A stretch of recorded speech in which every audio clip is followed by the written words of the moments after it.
శ్రీమాత్రే నమః. అమ్మవారి యొక్క 81వ నామం మహాపాశుపతాస్త్రాగ్ని నిర్దగ్ధాసుర సైనికాయై నమః.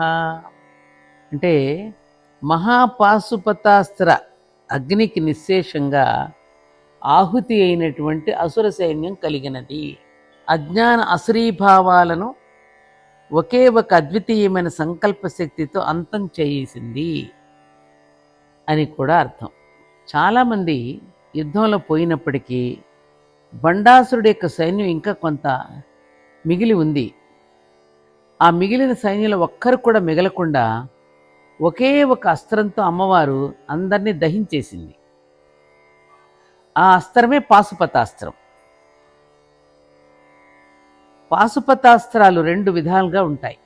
ఒకటి పాశుపతం, దీనికి శివుడు అధిదేవత.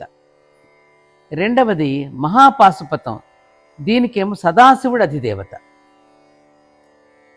ఇది పరమాణు బాంబు అంటే ఆటం బాంబు, రెండోదేమో హైడ్రోజన్ బాంబు. ఎంతో అవసరమైనటువంటి సందర్భాల్లో మాత్రమే దీన్ని ప్రయోగించాలి. అందుకే విజ్ఞత వివేకము గల వారికి మాత్రమే ఈ అస్త్రాన్ని మనం ఉపదేశించాలి. చాలామంది యుద్ధంలో పోయినప్పటికీ బండాసురుడి యొక్క సైన్యం ఇంకా కొంత మిగిలే ఉంది.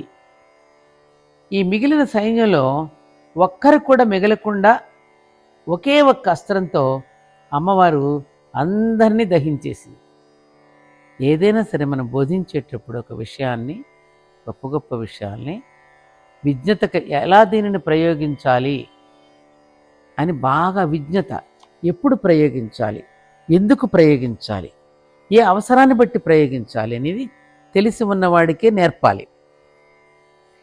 అందుకనే పూర్వం కొన్ని విద్యలు అందరికీ నేర్పేవారు కాదు. ఆఖరికి ఆయుర్వేద వైద్యం కూడా అనూచానంగా తెలిసినటువంటి వాళ్ళకే నేర్పిస్తారు తప్ప అందరికీ చెప్పరు. దానిని వ్యాపారంగా చేసుకుని అనేక రకాలుగా దానిని ఇది చేసి ఉపయోగించే వాళ్ళు కూడా ఉంటారు. అలాగే విద్యల్లో అన్నీ అంతే. ఆ విద్యత లేని వాడికి అందిస్తే ఏమవుతుంది? నిరుపయోగం అవుతుంది, వినాశకారం అవుతుంది, నష్టం జరుగుతుంది. అర్థమైందా? అందుకని అటువంటి వాళ్ళకి మాత్రమే బోధించాలి. అందుకనే కదా మనకప్పుడు జరిగింది నాన్న, పరమాణు బాంబును ఉపయోగించకూడని సందర్భంలో, ఉపయోగించకూడని చోట రెండవ ప్రపంచ యుద్ధంలో ప్రయోగించడం వల్లనే కదా జపాన్లో హిరోషిమా, నాగసాకి ఆ పట్టణాలన్నీ కూడా ధ్వంసం అయిపోయి పట్టణ ప్రజలందరూ కూడా మిగలకుండా ధ్వంసం అయిపోయారు.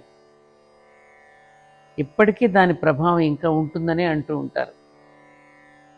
కాబట్టి ఇటువంటి వాటిని ఉపదేశించేటప్పుడు విజ్ఞులకి, సరైనటువంటి వాళ్ళకి, సమాజ హితాన్ని కోరేటటువంటి వాళ్ళకి మనం చెప్పాలి. అజ్ఞాన అసురీభావాలు, దీని మరో అర్థం ఏమిటంటే అజ్ఞాన అసురీభావాలు పెచ్చు పెరిగిపోయి జీవుడి యొక్క అస్తిత్వానికి ముప్పు కలిగేటట్లుగా ఉన్నప్పుడు మాత్రమే అమ్మవారు అనే జ్ఞానదేవత ఈ మహాపాశుపతాస్త్రాన్ని ప్రయోగించి వాటి నిర్మూలన చేసి జీవుడిని ఒడ్డున పడేస్తుంది. అణవస్త్రాలు కావాలా మనకు? అన్నవస్త్రాలు కావాలిరా? అన్నవస్త్రాలు కదా కావాల్సింది మనిషి, అణవస్త్రాలు ఎందుకు? అందుకనే అన్నారు గాంధీ గారు, మానవత్వం లేని శాస్త్రీయ విజ్ఞానం. దేనికోసం? ఇటువంటి వాటిని పోగొట్టాలి అంటే మనకి అమ్మవారే శరణ్యం. మళ్ళీ మనకి అమ్మవారంటే ఎవరు? ప్రకృతే కదా, నేచరే కదా. మరి నేచర్ని ఎంత ధ్వంసం చేస్తున్నాం మనం? ఎన్ని రకాల ప్రసార మాధ్యమాల్లో మొత్తుకుంటున్నా కూడా చెట్లను నరికేసి మన స్వార్థం కోసం ఎన్ని రకాలుగా భూమిని తవ్వేసి తీసేసి ప్రకృతికి ఎంత విఘాతం కలిగిస్తున్నాం మనం. అందుకని అమ్మవారు ఎప్పుడో చెక్ పెడుతుంది మనకి, చూస్తుంది ఎప్పుడో కోట్ పారేస్తుంది మనందరినీ. ఆ రోజు త్వరలోనే వస్తుంది. ఇది గుర్తెరిగి మానవుడు ఎప్పుడైతే మళ్ళీ తిరిగి ఈ అనవసరపు విద్య కాకుండా నిజమైన విద్య ఏదో గ్రహించి చిన్నప్పటి నుంచే పాఠ్యాంశాలలో ప్రకృతికి అనుగుణంగా మానవుడు జీవించటం ఎట్లాగో నేర్పించకపోతే తప్పకుండా ప్రకృతి మాత మళ్ళీ చరణాకోలు విసిరి చెన్నాకోలేని ప్రకృతి వైపరీత్యాల ద్వారా మళ్ళీ మానవుడిని లేకుండా చేస్తుంది. నాకు ఇప్పుడు ఈ సందర్భంగా ఒకటి గుర్తు చేసుకుంటున్నాను. చాలా కాలం ఎవరో వాట్సాప్లో పెట్టిన మెసేజ్ ఎంత నచ్చిందో.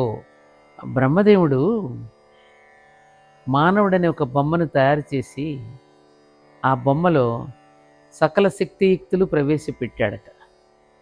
ప్రవేశపెట్టి ఈ మానవుడిని ఎక్కడ వదిలిపెట్టాలా, ఈ బొమ్మను ఎక్కడ వదిలిపెట్టాలా అని ఆలోచిస్తూ ఉన్న సందర్భంలో ఎవరో వచ్చి దీని ఆకాశంలో వదిలిపెట్టండి అని అంటే, అమ్మ బాబాయ్ వీడు ప్రాణాంతకుడు, నరకాంతకుడు, దేవాంతకుడు, వీడు ఆకాశాన్ని కూడా జయించేస్తాడు, వద్దు అక్కడన్నారు.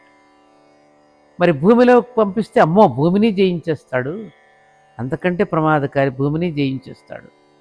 మరి సముద్రం నీళ్ళల్లో వదిలిపెడితే అమ్మో ఆకాశాన్ని జయిస్తాడు, భూమిని జయిస్తాడు, సముద్రాన్ని కూడా జయిస్తాడు, ఆ లోపల లోపల కూడా పోతున్నాడు కదా ఇప్పుడు, అన్నీ జయిస్తాడు. ఎలా అంటే అప్పుడు ఒక వాళ్ళు తెచ్చి చెప్పిందంటే, ఎవరో ఒక పక్షి ఏదో ఒక జంతువు వచ్చి ఏమని, ఎక్కడా వద్దండి ఓ బ్రహ్మదేవా, ఎక్కడా వదిలిపెట్టదు, వీడిలోనే వదిలిపెట్టండి, వాడిని జయించలేడు, మానవుడు తనలోని మానవుడిని జయించలేడు, అందుకని వీడిలోనే వదిలిపెట్టమన్నాడు.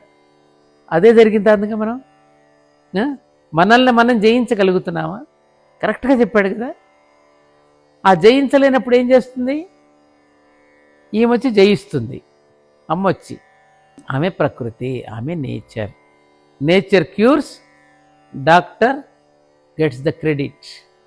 ఈ క్యూర్ చేసేదంతా నేచరే, క్రెడిట్ అంతా డాక్టర్కి ఇస్తాం, కానీ మొత్తం క్రెడిట్ అంతా ఇప్పుడు జరిగే వాటికి అమ్మవారిదే.